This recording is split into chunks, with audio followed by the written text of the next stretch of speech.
देखा जाए, जैसे दो चीजें हमें मिलती है, जैसे फॉस्फोरस में, जैसे वो एक्सट्रोवर्ट होता है, सांगुइन रहता है, लाइवली रहता है, ओपन रहता है, एक्सट्रोवर्ट रहता है, सेंसिटिव रहता है। वैसे ही वो टिमिड और रिजर्व्ड भी बच्चे हमें मिलते हैं। सेकंड, फॉस्फोरस की ये जो बात आती है, या हम हमेशा एलर्जिक राइनाइटिस साइनसाइटिस में देखते हैं कि they are very sensitive to strong emotion, strong odour. ये एक हमें मिलता है। Restless, fidgety feets, constantly moving. Bronchitis की केसेस में हमेशा सिलिशिया, फॉस्फोरस, ये दोनों, और कैलकिरेका भी, अगेन तीनों हम डिफरेंशियल डायग्नोसिस पे रखते हैं, क्योंकि फॉस्फोरस चाइल्ड भी कैचेस कोल्ड इजीली है। उसका जो बिहेवियरल पैटर्न है वो सिलिशिया या उसका जो कॉन्स्टिट्यूशनल पैटर्न है एक्यूट के लिए भी सिलिशिया के जैसे ही आता है। न्यूमोनिया इन चिल्ड्रन भी फॉस्फोरस हम थिंक करते हैं।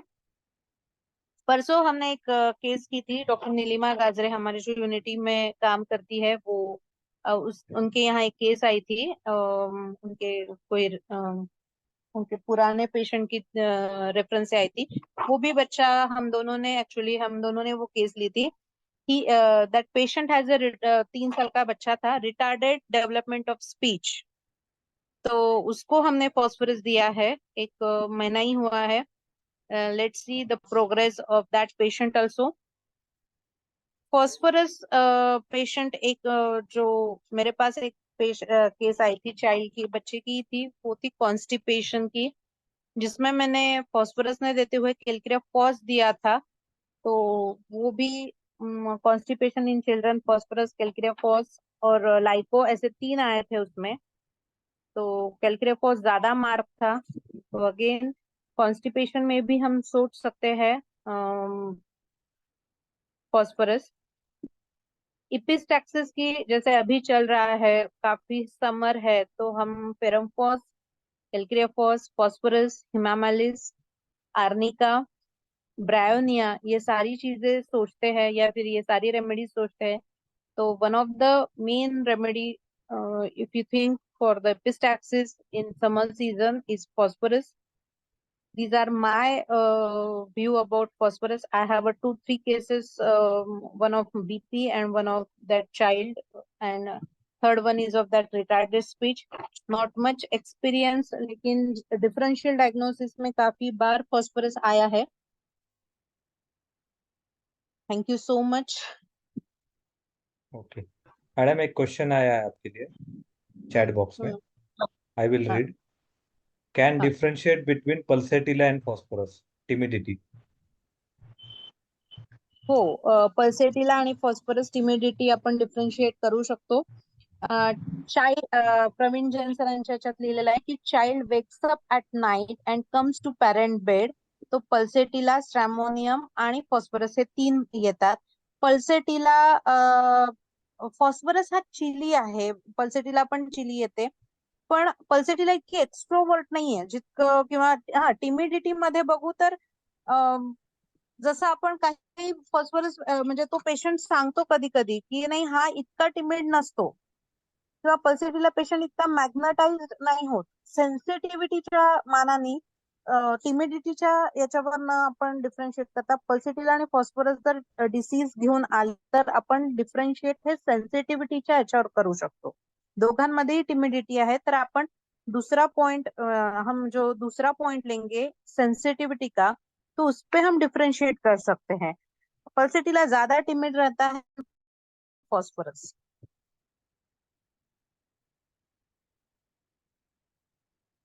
क्लियर?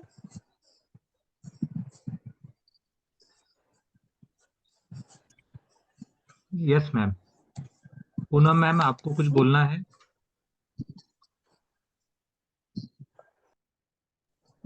जिनका भी क्वेश्चन हो, हाँ अगर सर, वो, वो कई बार हाँ, और एक है कि थोड़ा पल्सेटिला पेशेंट, अगर प्रवीण जैन सर की आप बुक पढ़े तो उसमें लिखा है कि थोड़े जो पल्सेटिला पेशेंट है वो शाय, क्लिंगिंग ज्यादा रहता है, ये होल्ड करता है. हम्म. और स्किन थोड़ा फैटी, अगर ये टॉल स्लेंडर रहता है, टॉल स्लेंडर बच्चे रहते हैं, think of again we think of कि फियरफुल ज्यादा रहते हैं।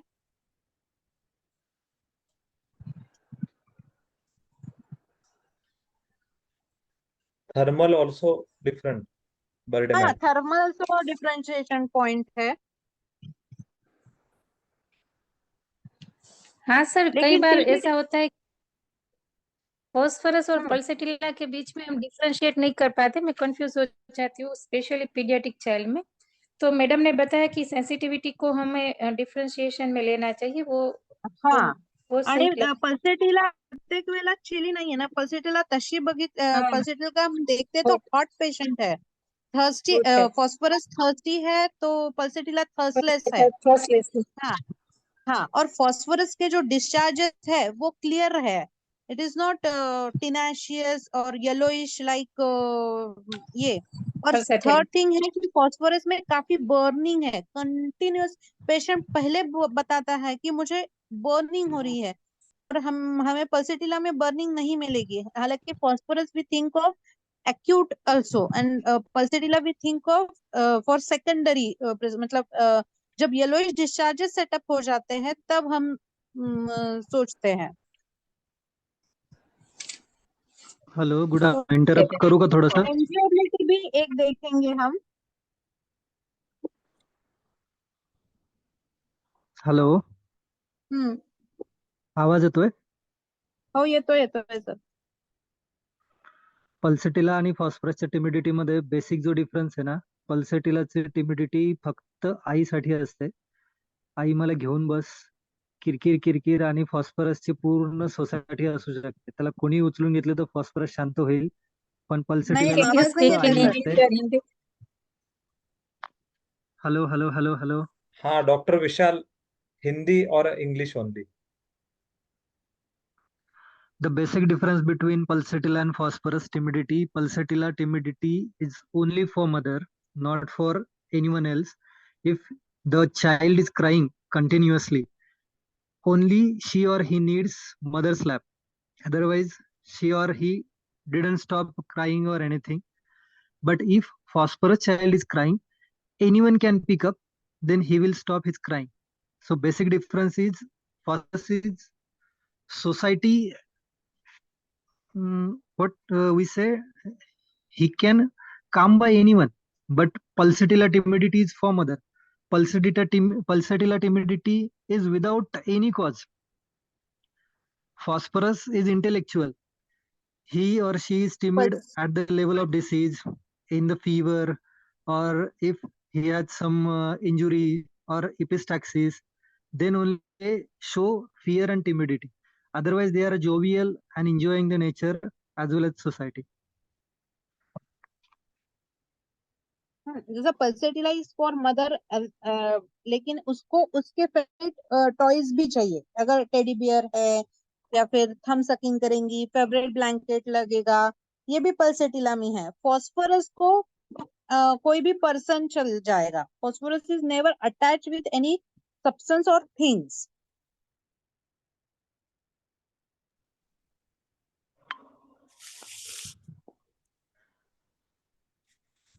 Okay. Manoj Any Nagauri sir questions from join हुए anyone? हैं। Nagauri sir welcome. Hello, hello. I'm very sorry I am late. Next time it will not happen. No problem. Doctor Vishal Narwane sir, आप continue करना चाहेंगे? Yes, yes, yes. I will share one case and few symptoms. First give your introduction. Myself, Dr. Vishal Narwane. I am heading the cardiac department in Unity Multi-Speciality Hospital. I will explain one cardiac case about phosphorus. It's almost 7 to 8 years ago. One of my colleague pediatrician got chest pain. He admitted in Kamal and Bajaj Hospital. They investigated for almost CAG and all. All investigations are normal except CT scan of chest, where they show slight pericardial effusion. When the pediatrician called me, Vishal, you have any homeopathic medicine to resolve this effusion? I was humbled and confused. How can I give medicine to such a critical condition? Then I went on reading the things. There are few symptoms which I got from the case. First is chest tightness. Second is fear. Third, want to magnetize. Fourth, they're having the severe thirst for cold water. Fifth, red puffy face. Chest pain is in agonized condition. When I repertorized, I got phosphorus. I gave phosphorus 30 in water dose. By the second day, the pediatrician got discharged. Again repeated CT in the evening, and it was almost nil. There is no signs of effusion. This was my first case. As I am heading to the cardiac department, so I share this case. But few symptoms where I frequently give phosphorus. First is alopecia. Whenever I see any case of alopecia, I do therapeutic prescription of phosphorus. Whenever any allergic condition, which is like barometer, they want ice cold water and they got affected by cold water, I prescribe phosphorus. Then any case of spermaturia, not oligospermia. In oligospermia, I therapeutically give lycopodium, but if spermaturia, I will give phosphorus few doses to start the case. Another therapeutic indication, whenever there is bleeding tendencies, just like epistaxis or anything, and bright red color blood is coming. Whenever there is bright red color, this is a basic difference. If it is dark or it is clotted blood, then I will think the snake remedy. But if there is fresh bright red blood, that is arterial blood, I will prescribe phosphorus. So these are the few indications where I frequently use phosphorus and got results. Thank you for listening. Thank you, Vishal sir. Next, Dr. Kirandeep. Kiran ma'am, आप कुछ बोलना चाहेंगे? No, Arun, I wouldn't want to contribute in any case. Okay. Any case experience of phosphorus pediatric case? Was only with respiratory acute in Okay. dry cough, where it gave a marvelous result with just 2 doses of phosphorus 30. But since the case is right now not in front of me and I don't remember the prescribing totality, I wouldn't want to share. Okay, okay.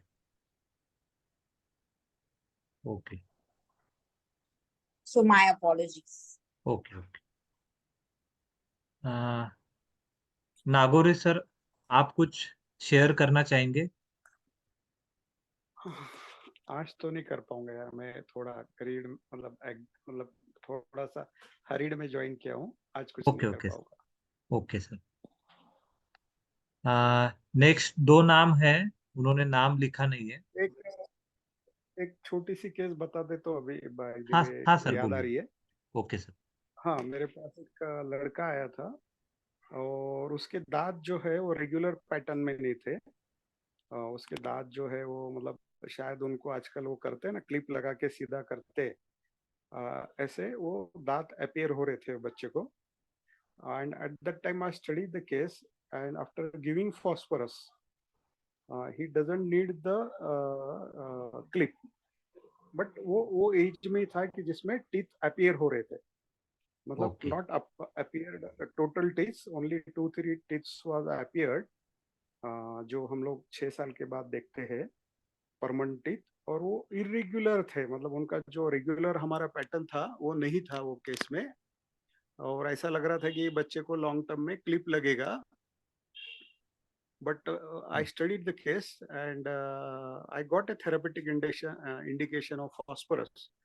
And Okay. after giving the phosphorus, वो बच्चों को clip लगाना नहीं पड़ा, उसके teeth जो है regular pattern में अपीयर हुए. This Okay, just sir. I remember one of my case that I shared Okay, with you. okay. Okay, thank you, sir. So this is the indication for phosphorus, I think.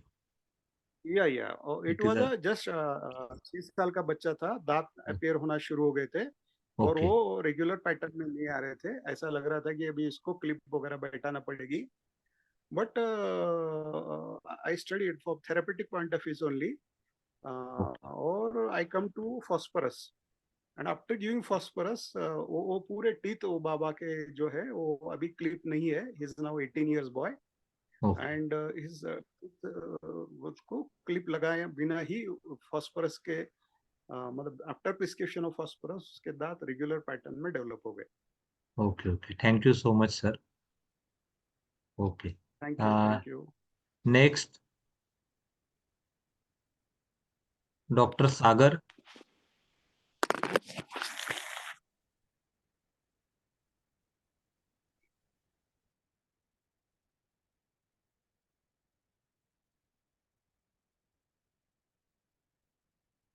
और कोई बोलना चाहेगा? Anyone interested to talk?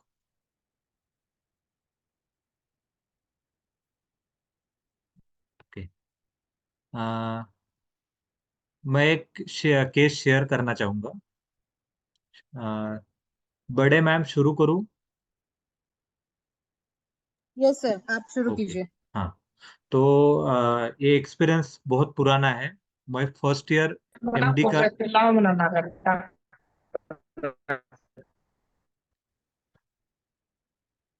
First year MD student था. पालघर में मेरी posting लगी थी. वो टाइम पे फर्स्ट पोस्टिंग थी ऑर्थोपेडिक पोस्टिंग 6 मंथ, और उसके बाद में 6 मंथ फॉर कैजुअलिटी, और उसके बाद में 6 मंथ फॉर सर्जरी डिपार्टमेंट. तो मेरा सर्जरी डिपार्टमेंट का पोस्टिंग चालू था. वो टाइम पे मेरी जो सीनियर बैच थी वो एग्जाम के लिए गई थी, and I was shifted as a senior for that department. और मेरे अंडर में 2 जूनियर स्टूडेंट थे, और मेरा डायरेक्ट कांटेक्ट था कापसे सर के साथ में. He is the director of Palghar hospital. तो एक केस आई थी, एक्सीडेंटल केस थी, और उसमें एक राइट हाथ को बर्न हुआ था. और वो केस में ऐसा था कि उसके हाथ को फुल फोरआर्म बर्न हुआ था, जल गया था हाथ. एक्सीडेंट था और बर्न हुआ था. कुछ कंपनी में हुआ था, घर पे हुआ था, अभी वो याद नहीं. उसको आईपीडी में एडमिट किया था, और वो बहुत रेस्टलेस था बिकॉज ऑफ पेन. और वो टाइम पे एक कैरेक्टरिस्टिक सिम्टम हमने लिया. हमने टोटलिटी लिया, आर्नी का सोच रहे थे फर्स्ट रेमेडी. एक्सीडेंट हुआ, बर्न हुआ, कोई कैंथर बोल रहा था. हमारा आर्नी का कैंथर में डिस्कशन चालू था, और हम केस पेपर लेके सर के कैबिन में गए और डिटेल सब कुछ लिया था. तो उसमें कैरेक्टरिस्टिक था कि ही कंटिन्यूसली आस्किंग फॉर वाटर, और वो पानी उसको सिंपल वाटर नहीं चाहिए था, उसको आइसी कोल्ड वाटर चाहिए था. उसको सादा पानी है तो वो बोला कि ठंडा पानी दो. तो ठंडा पानी दिया तो वो बोला और ठंडा लाओ, फ्रिज में रखा हुआ पानी लाओ. तो उसको आइसी कोल्ड वाटर की डिजायर हो गई थी. और घर हमने हिस्ट्री में पूछा कि रोज ऐसा ही पानी पीता है क्या? तो उसके जो फ्रेंड बोले नहीं, वो रोज ऐसा ठंडा पानी नहीं मांगता है, आज ही मांग रहा है. तो it is not regular habit. तो वो हमने रेपर्टरी में लिया, और रेमेडी आ गई फॉस्फोरस. तो सर ने हमको गाइड किया कि अपना जो इंजुरी रेमेडी है, जो भी अपन ऑर्थो डिपार्टमेंट में देख रहे हैं, तो उसमें अभी तक हमने फॉस्फोरस रेमेडी दिया नहीं था. Only because of this characteristic first for icy cold water, उसके बेसिस पे फॉस्फोरस दिया. 200 दिया. वो अभी भी मुझे पोटेंसी याद है, 200 पोटेंसी से शुरू किया था. और सर बोले थे बाद में उसको 1 m भी देंगे अपन. और उसको रिपीटेडली हमने फॉस्फोरस दिया, तो उसका पेन कम हो गया. 2 और 3 डोसेस में उसका बर्निंग पेन कम होगा. बाद में उसको ड्रेसिंग वगैरह करके 2 दिन में उसको डिस्चार्ज दे दिया हमने. वो टाइम पे शायद उसको 1M पोटेंसी दिया था। वो मेरा first IPD experience. Second experience था कि मैं जब इधर आया औरंगाबाद में छत्रपति संभाजी नगर में, मैंने क्लिनिक शुरू किया। तो मेरा एक बीएचएमएस फ्रेंड था, उसके एक रिलेटिव की केस थी, पीडियाट्रिक केस। वो एक हॉस्पिटल में एडमिट था और मुझे बोला कि आप आइए और विजिट कीजिए। तो वो जो छोटा बच्चा था, एक 2-2.5 साल का बच्चा था, उसको लूज मोशन वोमिटिंग हो गई थी। और वो बच्चा वो आईपीडी में जाके देखा तो अच्छे से खेल रहा था वो, और उसको रेडनेस अराउंड एनस एक सिम्टम था, डायरिया था, और उसको आईवी फ्लूइड वगैरह एंटीबायोटिक सब चालू थे।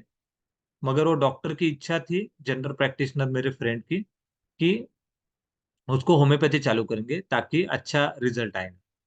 तो टाइम पे मैंने रेपेटाइज किया, टोटलिटी किया, और उसमें 2 इंपॉर्टेंट रूब्रिक लिया।